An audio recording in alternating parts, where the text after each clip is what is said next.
Sob a orientação da nossa professora de língua portuguesa, Daisy Maia Hoffmann, temos a missão de relatar o que os alunos estão postando nos sites educacionais da nossa escola. As conclusões que a gente tirou das nossas pesquisas realizadas no laboratório de informática. Vimos que a maioria das postagens são feitas a partir de fotos, vídeos educativos e textos. Os exemplos de sites da nossa escola são Web Rádio Tempo de Aprender e Língua Portuguesa em Inglês, onde os alunos podem clicar e tirar suas dúvidas. Sites exclusivos para os alunos. Publicam seus trabalhos escolares nas páginas de Facebook, como a página de língua portuguesa da professora Daisy.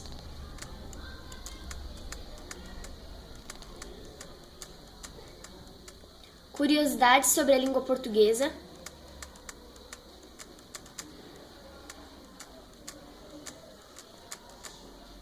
Resumo e análise de obras literárias.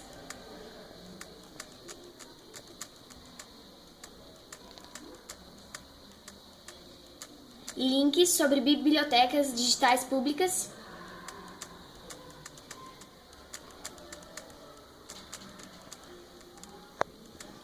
Dúvidas sobre o novo acordo ortográfico.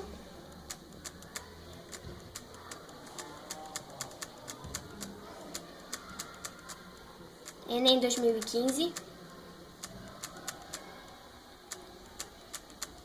E trabalhos realizados em grupo sobre maneiras diferentes de dar a mesma notícia.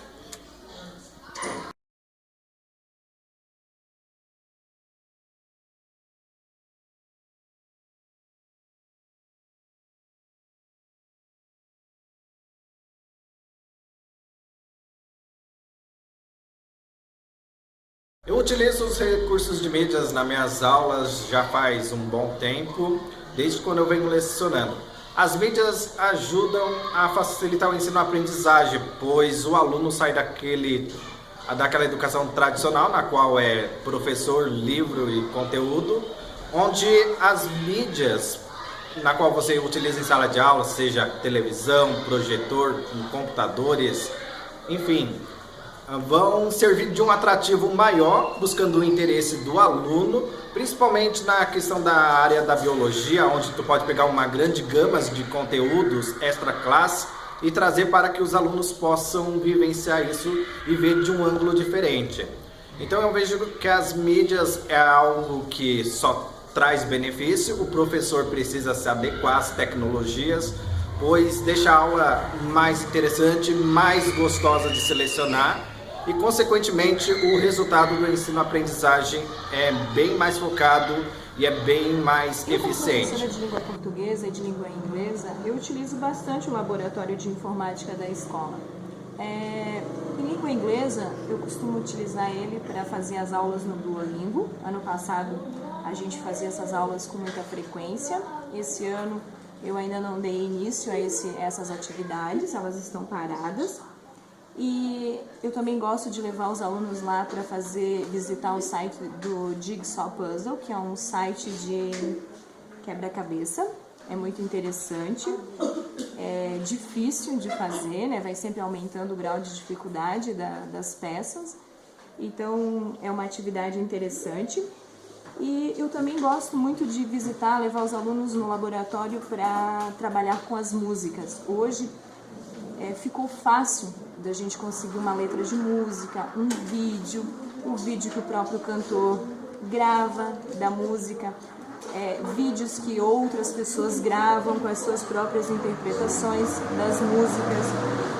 Em língua portuguesa, aí o foco já é um pouquinho diferente. Quando eu levo os alunos em língua portuguesa para visitarem um laboratório de informática, a gente sempre tem a busca pelo conteúdo que o livro não traz. Por exemplo, uma interpretação de um poema. O livro não traz a interpretação, o que realmente o escritor quis dizer com aquele poema, o momento histórico daquele poema. Então, esse ano nós fizemos uma pesquisa interessante, né? Estávamos falando sobre o momento da ditadura no Brasil, e o nosso livro didático ele também não contempla muito a questão da ditadura. E para não passar em branco esse assunto, nós fomos fazer uma pesquisa bem simples sobre uma música que todo mundo canta e que ninguém sabe exatamente o que ela quer dizer. Hoje a gente tem um outro olhar para essa música, que a gente pensa que ela é uma música romântica, e na verdade ela não foi escrita com esse objetivo. Ela é uma música que foi escrita por Roberto Carlos, em homenagem a Caetano Veloso, que estava exilado, né, porque para gravar as músicas durante a ditadura, elas tinham que ter aprovação, então elas tinham que dizer coisas que na verdade não podiam ser ditas.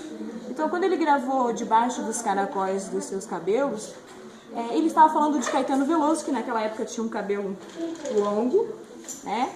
E onde que diz, tem muita história para contar, era a história da ditadura, era a história da perseguição, era toda a história que o país estava vivendo naquele momento. Então isso o livro didático não traz.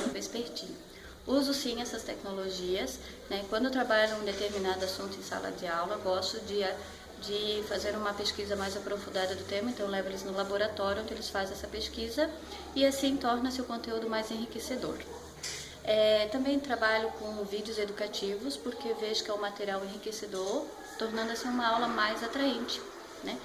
E essa turma do 5º ano, eles têm um bloguinho desde o 2º ano, onde são postadas atividades que são desenvolvidas em sala, tem literatura, tem jogos educativos, então eu quero esse ano dar continuidade nesse blog, e porque vejo que é um material muito bom e os pais podem estar acompanhando as atividades que são desenvolvidas em sala, né? Porque muitos pais, às vezes, não têm aquele tempo para estar vindo conversando com a gente, então eles podem estar acessando esse blog deles, né?